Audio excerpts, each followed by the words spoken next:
Yoki Suryo Prayogo lahir pada 14 September 1954 di Demak. Ia mulai memperlihatkan bakat bermusiknya sejak duduk di bangku SMP.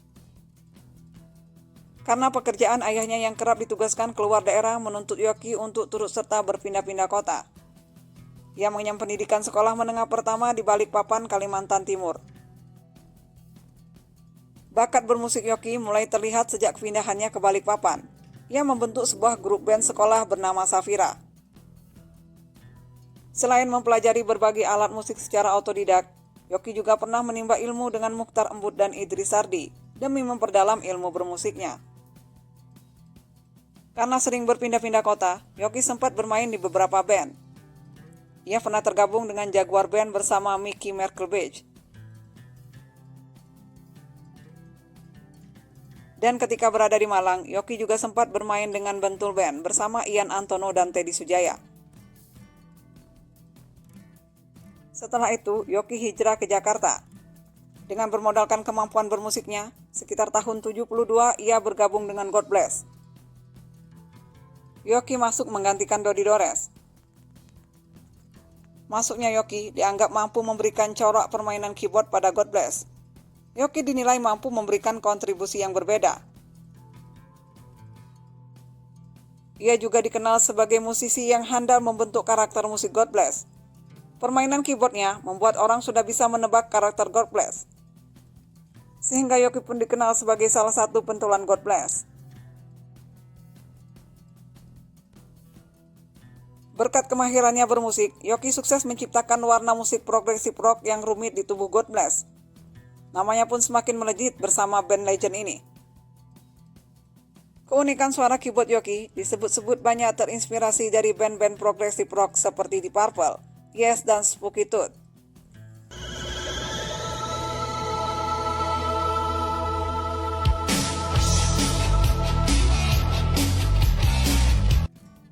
Karena perbedaan visi dan misi, Yoki sempat keluar dari God Bless. Ia kemudian bertemu dengan Benny Subarja, Deddy Stanza, dan Semi. Mereka lalu membentuk band bernama Giant Step. Tapi tak lama setelah itu, di tahun 1974, Yoki kembali ke God Bless.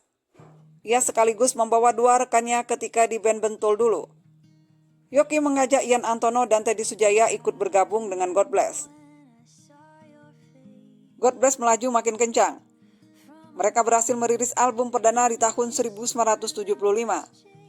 Dan berkat lagu Huma di Atas Bukit, serta Setan Tertawa, semakin melejitkan nama God Bless di industri musik tanah air.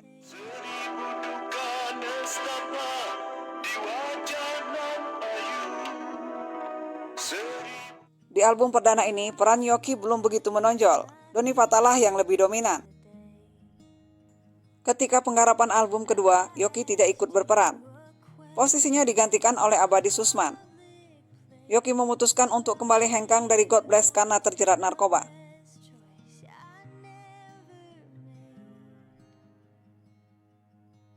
Keluarnya Yoki nyatanya membuat musik God Bless kurang diminati. Album kedua ini yang bertajuk Cermin kurang sukses di pasaran. Alhasil, God Bless pun terpaksa vakum. Barulah di album ketiga Semut Hitam, pengaruh musikal Yoki pada God Bless baru terasa. Ia menulis sebagian lagu di album ini. Album ini juga didapuk sebagai album terlaris God Bless. Mulai dari lagu Kehidupan, Semut Hitam, Suara Kita, dan juga Badut-Badut Jakarta. Begitu juga di album keempat, Yoki menyumbang lagu bertajuk Menjilat Matahari.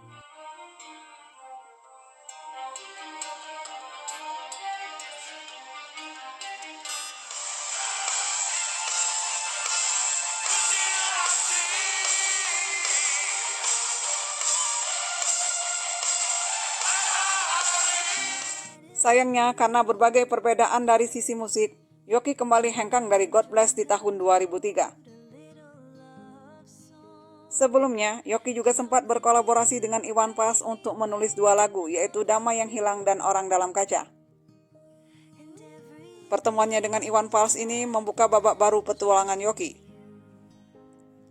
Yoki kemudian ikut serta dalam pembuatan album Suami 2. Ia juga ikut dalam proyek Kantata Takwa.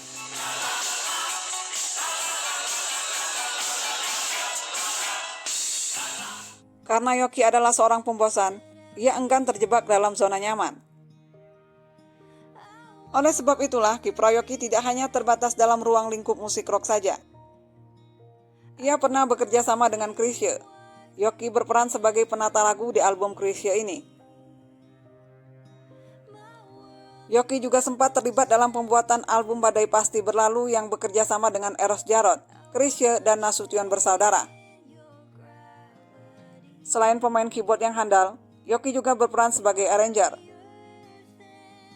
Banyak lagu-lagu yang telah ia aransemen, dan banyak juga penyanyi terkenal yang bekerja sama dengannya, seperti Titi DJ, Andi Maria Matalata.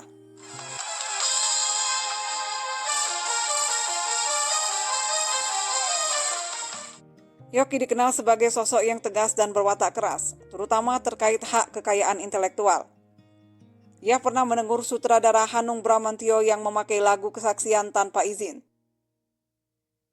Konser kantata barok pun pernah ia gugat karena alasan yang sama, bahkan sampai ke pengadilan. Saat PT Arasi Cinta Sakti merilis ulang album Badai Pasti Berlalu, Yoki pun mengirimkan somasi karena album itu dirilis tanpa izin. Yoki tak pandang bulu siapa saja ia hadapi. Begitu juga dengan God Bless, band yang telah membesarkan namanya. Yoki juga menggugat God Bless karena memainkan repertuar Menjilat Matahari tanpa seizinnya. Pertikaiannya dengan Iye pun sempat menjadi konsumsi halayak luas. Sampai terjadi pemukulan. Yoki dan Iye bertengkar hebat. Ahmad Albar memukul Yoki sebanyak 2 kali. Yoki pun tak tinggal diam. Ia berusaha mempertahankan dirinya. Perkelahian antara Yoki dan Ahmad Albar ini pun dilerai oleh Ian Antono. Yoki kemudian mendorong Albar, dan disinilah Ahmad Albar mengambil pistol dalam tasnya dan mengarahkan ke Yoki. Sontak, istri Yoki dan istri Ian Antono menekap Yoki, menghalangi Iye mendor Yoki. Selain itu, Yoki juga pernah bertengkar dengan Chrisye, kawan lamanya, bahkan hingga tak bertegur sapa. Chrisye menuturkan perang dinginnya dengan Yoki karena idealisme mereka yang sama-sama kuat dan tak ada yang mau mengalah. Semua orang mengetahui kalau Yoki adalah orang yang serius soal musik. Ia juga tak segan memberikan saran dan kritik pada musisi-musisi muda. Di samping kerjasamanya dengan musisi-musisi lain, Yoki juga rajin menularkan album solo. Musiknya lebih mainstream dibandingkan karya-karyanya bersama Chrisye dan God Bless. Tapi lagu-lagu di album solonya tidak begitu dikenal di halayak luas. Meski begitu, musikalitasnya tak perlu diragukan lagi, karena album solonya merupakan bentuk idealisme yang tak tertuang di album-album kolaborasinya dengan musisi lain. Perjalanan karir Yoki Suryo Prayogo harus terhenti di tahun 2018. Ia meninggal pada 5 Februari 2018 karena mengidap penyakit sirosis dan stroke. Ia wafat di usia 63 tahun.